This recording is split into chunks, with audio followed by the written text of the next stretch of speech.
tough.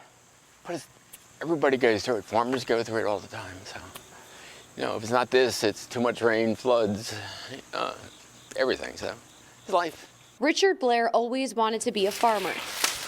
20 years ago, he left a construction job to follow his dream of owning a vineyard. This is Pinot Gris. He knew he'd have to deal with weather, but he didn't know he'd have to deal with this. You can see all those guys right there, and they're right up all through here, right down there. Spotted lanternflies are all over his vines. We see in the last couple of years hundreds of thousands. The first invasion back in 2014 occurred at our first vineyard, and by 2017 the vineyard was dead. It cost him about $200,000.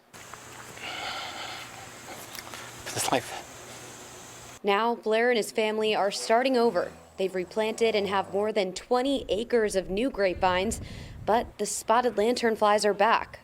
Sucking the juices out of the vines, and the juice they're sucking out of it is what we need to ripen our grapes and make our grapevines survive a cold winter. Agricultural experts say the bugs have a big appetite for fruit trees and grapes. Some vineyards have seen 100% crop loss. Shannon Powers is with Pennsylvania's Department of Agriculture. Their guidance: kill them when you see them. The honeydew that the insects squirt out covers the plants, blocks photosynthesis so the plant doesn't get the sunlight it needs. And the plant is basically smothered, but it's also covered with a black, sooty mold that destroys the plant.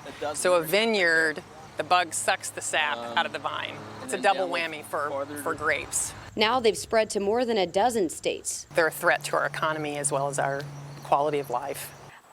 Oh, gross. Missy Wilson works with her dad at Cedar Ridge Vineyards. I came outside for a couple seconds and I thought I was just going to do one loop around the patio to kill, whatever I saw. Well, one loop turned into 4 loops, turned into 5 loops, turned into an hour. She says she's used to the bugs by now. We've gone through so many harvests now where we've been with them, and truthfully, nothing's really changed. We just know how to kill them with chemicals. From August to November, they spray them with insecticides. This is probably something that we're going to be living with for the next at least 5 to 10 years while they figure something else out. Fruit growers say the only relief they'll get from these spotted lanternflies is when the first freeze of the season comes, usually in late October.